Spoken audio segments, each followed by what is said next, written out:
ఓం శాంతి 4/12/1985 అవ్యక్త బాప్దాద యొక్క మధుర మహావాక్యాలు. సంకల్ప భాష సర్వశ్రేష్ఠ భాష. సర్వసమర్థుడు సర్వశక్తివంతుడైన శివబాబా మాట్లాడుతూ ఉన్నారు. ఈరోజు బాప్దాద ఎదురుగా రెండు రూపాలలో రెండు రకాలైన సభ ఉంది. రెండు సభలు స్నేహి పిల్లల యొక్క సభలే.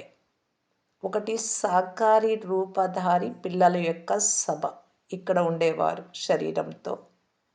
రెండవది ఆకారి స్నేహ స్వరూపధారి పిల్లల యొక్క సభ, ఫరిస్తా స్టేజ్లో ఉండేవారు, వతనంలో ఉండేవారి సభ.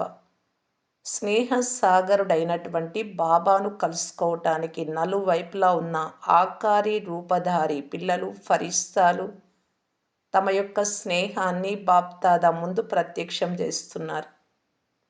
బాప్దాదా పిల్లలందరి యొక్క స్నేహం యొక్క సంకల్పము, మనస్సు యొక్క రకరకాల ఉత్సాహ ఉల్లాసాల యొక్క సంకల్పం, మనస్సు యొక్క భిన్న భిన్న భావనతో పాటు స్నేహ సంబంధం యొక్క అధికారంతో తమ మనస్సు యొక్క పరిస్థితి, తమ యొక్క రకరకాల కుటుంబం యొక్క పరిస్థితుల యొక్క స్థితి, సేవా సమాచారాల యొక్క పరిస్థితి, నయనాల భాష ద్వారా శ్రేష్ఠ స్నేహం యొక్క సంకల్పాల యొక్క భాష ద్వారా బాబా ముందు స్పష్టం చేస్తున్నారు.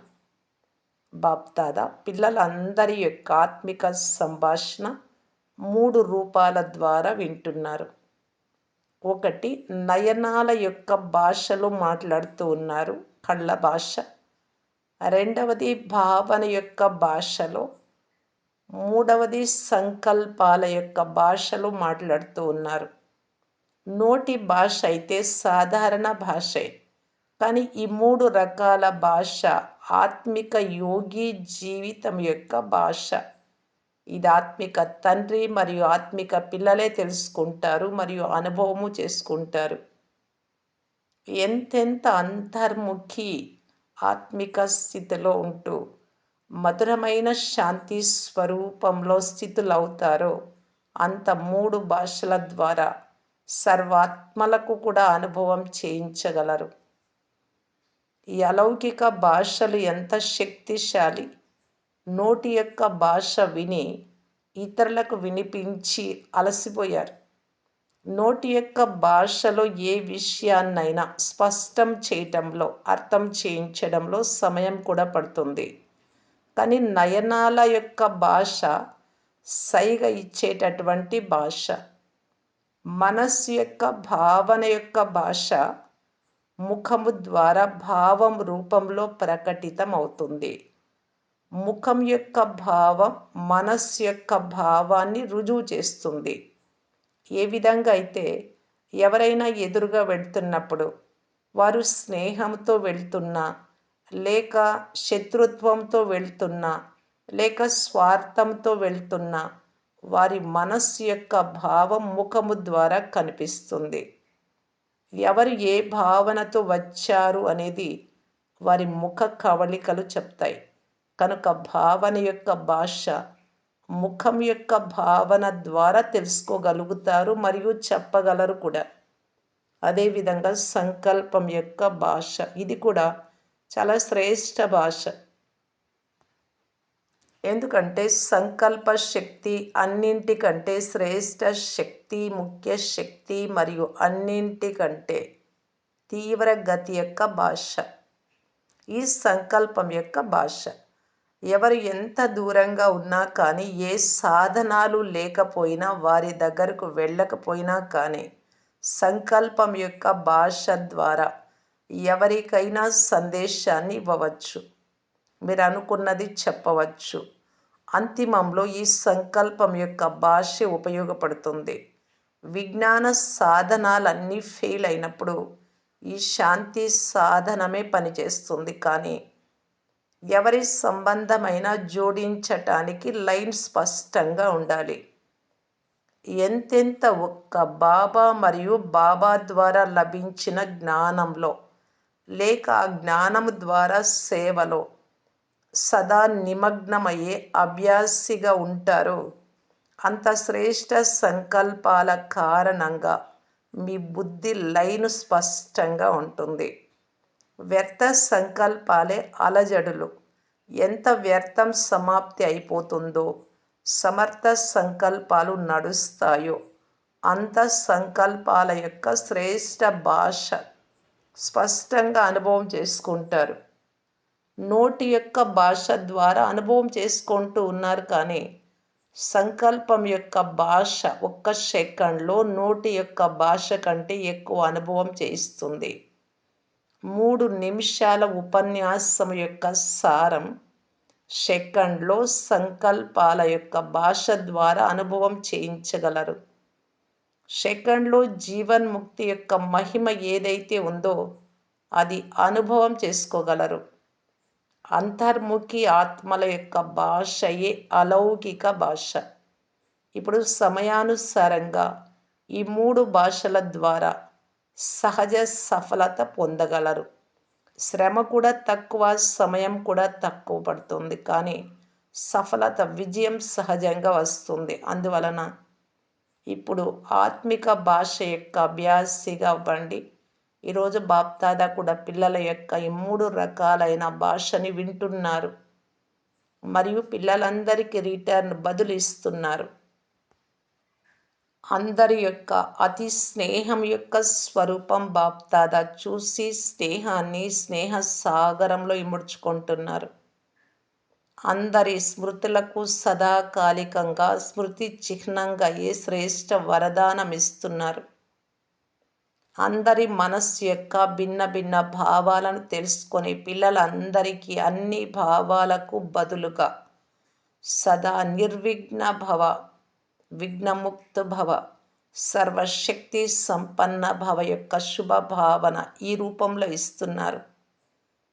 బాబా యొక్క శుభభావన పిల్లలందరి యొక్క శుభకామనలు, పరిస్థితికి అనుగుణంగా సహయోగం యొక్క భావన లేక శుభకామన, ఇవన్నీ శుభ కోరికలు బాప్దాదా యొక్క శ్రేష్ట భావన ద్వారా సంపన్నమవుతాయి.